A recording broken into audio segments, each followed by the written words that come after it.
Imagine करो खुद को कि तुम साउथ पेरू के ऊपर से प्लेन से जा रहे हो, और जब तुम प्लेन से नीचे देखोगे तुम क्या उम्मीद करते हो? शायद रेगिस्तान दिखेगा और पत्थर दिखेंगे, पर इस रीजन में उससे कहीं ज्यादा और भी कुछ है। एक 2000 साल पुरानी मिस्ट्री जो इसके लैंडस्केप पर नाज़गा लाइन के नाम से जानी जाती है और आसमान की ऊंचाइयों से क्लियरली दिखाई देती है। टोटल यहाँ पर 800 स्ट्रेट लाइन है, 300 जियोमेट्रिक फिगर्स हैं, 70 एनिमल और प्लांट के डिजाइन है जिसे बायोमॉर्फ्स कहते हैं। कुछ स्ट्रेट लाइनें 30 मील दूर तक जाती हैं और बायोमॉर्फ्स का साइज 50 से लेकर 1200 फीट की लेंथ में हो सकता है, मतलब कि लगभग एम्पायर स्टेट बिल्डिंग के जितना। इन प्लांट्स और एनिमल के डिजाइन में स्पाइडर, हमिंगबर्ड, कैक्टस का plant, monkey, whale, llama, duck, flower, tree, यहाँ तक कि कुत्ते का भी फिगर है इसमें। इन सभी को रिप्रेजेंट करता है। साइंटिस्ट के अकॉर्डिंग इन लाइंस को 1 से लेके 700 एडी के बीच में नाज़गा के लोगों ने बनाया है, लेकिन उनसे पहले शाविन और पैराकस कल्चर के लोग वहाँ पर रहते थे, तो हो सकता है कि कुछ लाइन को उन्होंने भी ड्रॉ करा हो।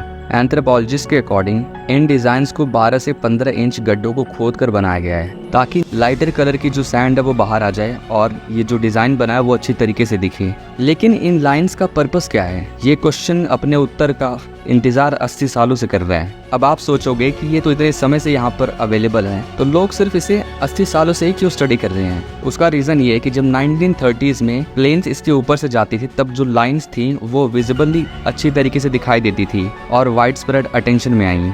लेकिन उससे पहले ग्राउंड से लोग इसकी शेप को अच्छी तरीके से आइडेंटिफाई नहीं कर पा रहे थे, लेकिन आसमान से बहुत ही क्लियरली दिखाई देती है। लेकिन ये लाइंस वहाँ पर क्यों हैं? क्या इनका लेना देना एलियंस से है? शायद नहीं। 1930s में अमेरिकन हिस्टोरियन पॉल कॉसॉक ने इसकी इन्वेस्टिगेशन की शुरुआत की। ग्राउंड और एयर दोनों तरीकों से इसकी इन्वेस्टिगेशन की गई और पॉल कॉसॉक इस कंक्लूजन पे पहुंचे कि इन लाइंस को बनाने का रीजन था एस्ट्रोनॉमी से रिलेटेड पर्पस। उसके अकॉर्डिंग ये 310 स्क्वायर माइल का डेजर्ट दुनिया की सबसे बड़ी एस्ट्रोनॉमी की किताब है। उसके बाद 1940s में जर्मन आर्कियोलॉजिस्ट मरिया रेशे, जिन्हें लेडी ऑफ लाइन्स के नाम से जाना जाता है, क्योंकि उसने इस लाइन को 40 सालों तक इन्वेस्टिगेट करा और इस कंक्लूजन पे पहुंची कि इसका यूज एस्ट्रोनॉमी या कैलेंडर से रिलेटेड है, कैलेंड्रिकल। क्योंकि उसके अकॉर्डिंग जो कुछ लाइंस थी, कुछ डिजाइन थे, आसमान में जो तारे हैं उनको रिप्रेजेंट करती हैं। एक और थ्योरी थी जिसने लोगों का अटेंशन अपनी तरफ खींचा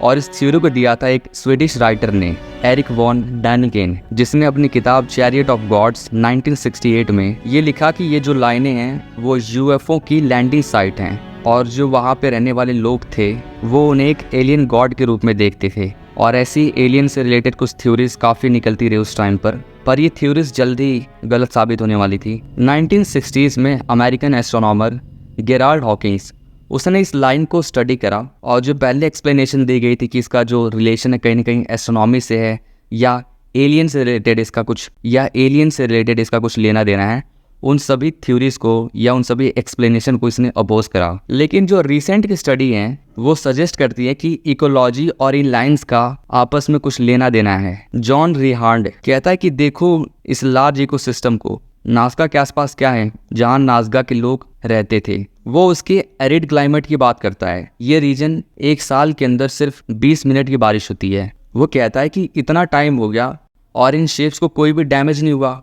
उसके अकॉर्डिंग इन लाइंस का जो लेना देना कहीं न कहीं पानी से है। जोहान रेनहार्ड अपनी किताब the Nazca line a new perspective on their origin and meanings, उसके अकॉर्डिंग इन लाइनों का ज्योग्राफिकल या सेलेस्टियल चीज़ों से कोई लेना देना नहीं है, बल्कि इसका जो रिलेशन है रिचुअल से है जो वहाँ के लोग करते थे ताकि उन्हें पानी मिल सके और उनकी जो क्रॉप्स हैं उसकी फर्टिलिटी को बढ़ाया जा सके। अगर इसके सिंबल को देखो जैसे कि स्पाइडर, अब उसके अकॉर्डिंग जो स्पाइडर था उसका लेना देना कहीं ना कहीं बारिश से था, वहीं हमिंग बर्ड का जो लेना देना था वो था फर्टिलिटी से, और मंकीस जो कि अमेज़न से रिलेटेड थे और अमेज़न में तो बहुत पानी होता है, शायद उन्हें पानी की डिज़ायर थी जिसकी आने वाले समय में हमें भी काफ़ी ज़्यादा कमी महसूस होने वाली है। तो इस वीडियो में बस इतना ही। देखने के लिए धन्यवाद। अगर आपको वीडियो के अंदर कुछ कमी हो या कोई फीडबैक देना हो तो आप कमेंट कर सकते हो। Thanks for watching. सब्सक्राइब करना ना भूलें।